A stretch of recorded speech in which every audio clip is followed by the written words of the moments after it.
Hi guys, welcome back to my YouTube channel. You know it's Teresa and you're watching Chats with T.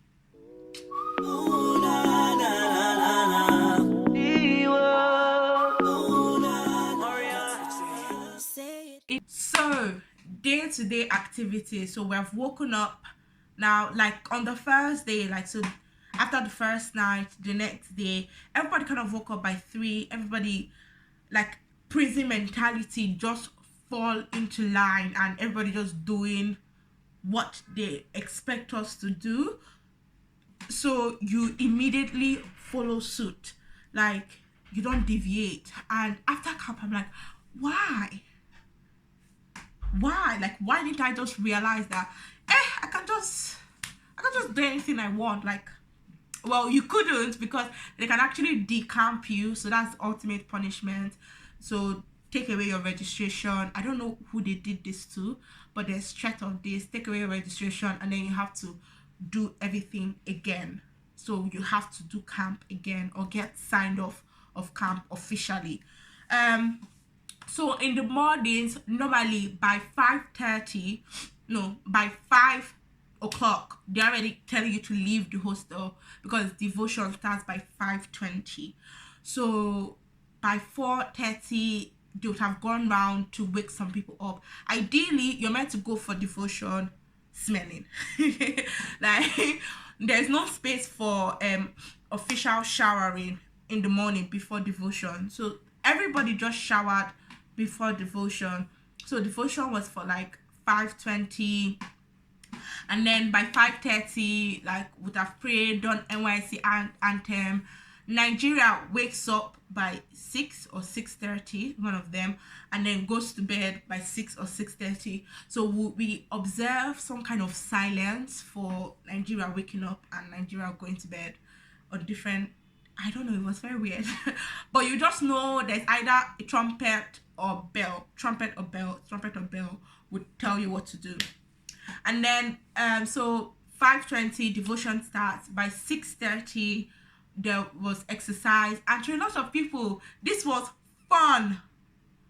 A lot of people were like, oh my god, I don't want to miss exercise, because I joined a committee that after devotion we left to set up some hall, and it was so easy. I was so happy that I joined the committee instead of doing the exercise. But there were people in our committee that would be like, oh, I have to hurry up and go and do the exercise. I'm like, okay. Because they play music, like proper music. It can be fun. I've been there for a couple of it. It's a little bit fun, I wouldn't lie, but it's strenuous. You're panting, you're trying to move. So that's why you're not meant to shower before devotion, because we do this exercise and then we finish exercise and everything 7:30, and that's the time for breakfast, showering, you know, all that. So ideally that's what you should be doing. Some people bait, go for devotion, come back, bait. I baited once. I come back, bait, sleep. I shouldn't say that. Like, I wasn't smelling, but I was not like, I sweated. I'm sweating. I have to get bait. Oh, I'm sweating again. I have to get bait. Like, sweat. I didn't used to clean sweat. Oh, the camera is going out of focus. I didn't used to clean sweat because why? I'm under scorching sun 247. I had a hanky, so sometimes when it's overbearing and it's dripping down, I can feel it. I'll clean my sweat, but I was in a constant state of sweating because I'm always active. I'm outside. Sun, Abuja sun is killing me in campground. It is what it is. So 7:30 is breakfast. Tip: if you want to eat Indomie for breakfast, because Indomie they do it per order. You don't just come and they're dishing Indomie out. Like, if you're eating in Mami Market, text your customer before exercise and everything and say that you want Indomie. So by 7:30 your Indomie is already ready, and then you just come and eat it. Because if you come by 7:30 and 2 people have ordered Indomie, so they'll cook their own Indomie separate. Because let's say they'll do Indomie, oh, they want carrots, or they want this, or they want that. Another person say, oh, I want one Indomie, carrots, not this, because, you know, Indomie is personalized. You don't want to know that type of Indomie. you know, because they're different Indomie, original, onion. They make it specifically to your liking. So if you're getting Indomie for breakfast, order it earlier, because you don't have enough time for them to cook it and then for you to enjoy it. Because by 8:55, trumpets, soldiers, they're in Mami Market, back to it again. So their activities, you literally have 1 hour breaks, and then the activities scheduled all the time. So this activity starts by 9, but by 8:50, soldiers are already out. They're already telling you, go to Said Hall, go to Said Hall. Said is SAED, which is skills acquisition something development. See, it has been a year. Just Said. And this is 5-hour lectures. 5-hour lectures. I'll show you a picture of the hall. Imagine 4,000 people are meant to fit in this hall. We didn't, so we used to spill over to outside the hall. We'll sit around the hall. There are some canopies. God bless you if you actually get to sit under a canopy. If not, it is what it is. There are spots where you charge your phone, which is like 100 naira per charge. So some people also sit there, but soldiers come and chase you out, because if you're charging your phone, most likely you're using your phone and you're not listening to the lecture, and you can't hear the lecture because you're outside the hall, but you can't use your phone. Don't use your phone. My phone got seized by soldier, and it's worse because that 1 hour that you're not meant to press your phone in peace, your phone is with soldier.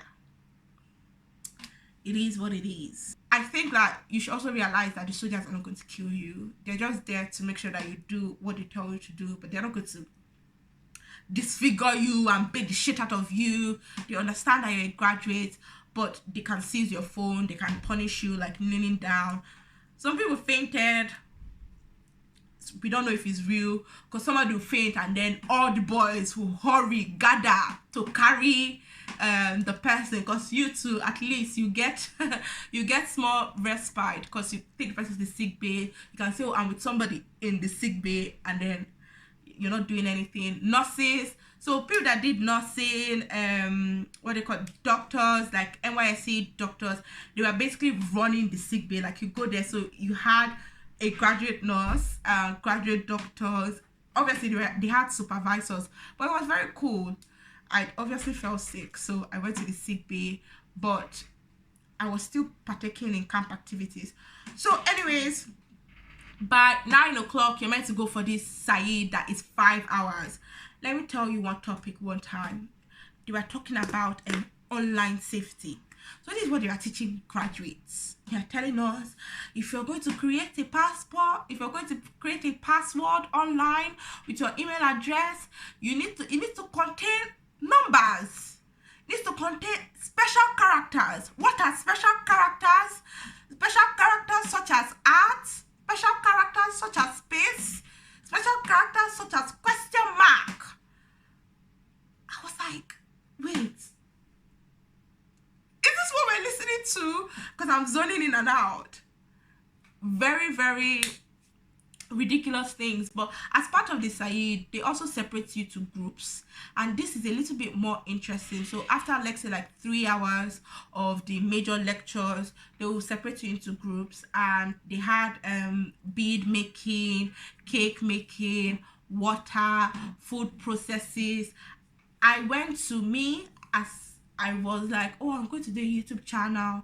I went to digital and what's the name of our group? Digital editing, something along those lines, analyzing something. I thought like, oh my god, I'll go and they will teach me how to edit videos. I'll go and, you know, I was excited a little bit. I was like, oh my god, they'll tell me what software. When I went for our first meeting, the teacher enters in, where a couple of people there. And first thing says is, do you know Clarence Peters? I'm like, okay. The name, I'm like, oh, I see the name. I know it. Do you know Clarence Peters? I personally have taught Clarence Peters. This course, just coming to camp and coming to this course will not be the end. You have to absolutely buy the course for after camp, after the 5-hour long Said. You're free again. You're free finally. The day has ended. Lies. You're free for just 2 hours. So you gotta have lunch. You finally drink water because they wouldn't let you buy water. The soldiers were stopping us. The water sellers would try their best to come and hook us up with water, but the soldiers were stopping it, and I didn't get it. I was like, 5 hours. You need water. You need to use the bathroom, but you're not allowed to do any of those things. So get enough water before, or try to be sneaking, let the soldier not catch you, if not punish you, and get water. But definitely you'll not be able to go to the toilet. So pad up if you're on your period, tampons, whatever you use. Just make sure that you're ready to be seated at one place for 5 hours. And then by 2 is lunch, and then by 4, so around 3:50, you hear trumpet, you hear the bells. Soldiers are in the hostels. They are female soldiers, so if a soldier is in your hostel, most likely they are your gender. So a female soldier is in your hostel shouting, get out, back to the parade ground. You went to the parade ground in the morning for devotion. Like, going back to the parade ground again for what we call man o' war. So if you've been seeing pictures and videos of people climbing things, of people doing different stunts, that is man o' war time, and you're doing that from 4 to 6:30. I was so scared because I'm like, this is just going to collapse and I'm just going to fall down, and to be the fat girl has fallen down. I don't know, it's my biggest insecurity. In my head, I'm like, I will faint, and the boys that usually rush to carry girls so that they'll be in the sick bay will not carry me. They'll just watch me fall down, just lie there like, who has strength? So I didn't do a lot of man o' war, but I did some. I tried to challenge myself. Even the soldiers were encouraging me, like, all that. It's not a judgmental place. Like, can have a little bit of fun. But the thing about camp, when people say it's fun, I'm like, you have one moment of fun and then suffering. One moment of fun, suffering. So take with that what you want. You have moments of fun and stories to tell. So by 6:30, man o' war drills end, and then you can go for dinner. Now it's 8 o'clock and you're thinking, the day has ended. I've done everything.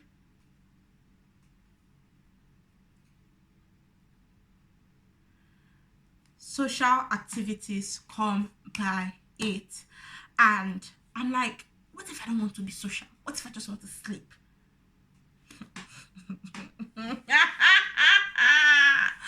So one day I actually did not go out. I said, they will lock me inside this hostel. I would not go out by 8 o'clock for any social activity. There were dance competitions, comedy, different things, different nights. So this particular night I didn't go out. I was just on my bed. I woke up the next day and my roommates tell me that soldiers entered inside, like a female soldier. She entered inside, was on my bed, like flashlight in my face, and I didn't move an inch. So the female soldier that comes to my hostel, she called me UK, like, because one day as I was not feeling fine, they were like, double up. I said, me, I'm not running. I was walking. Biggie, double up. I was not sending anybody. So of course now the soldier called me and said, what's wrong with you? I said, I'm not feeling fine. I said, what's wrong with you? Have you gone to sick bay? Yes, I'm on drugs. Then why did you come out early if you don't want to, jog? Like, they're interrogating me, this.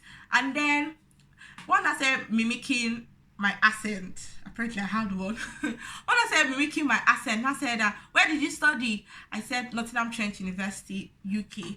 She said, UK, okay. And then from that day, that was my name.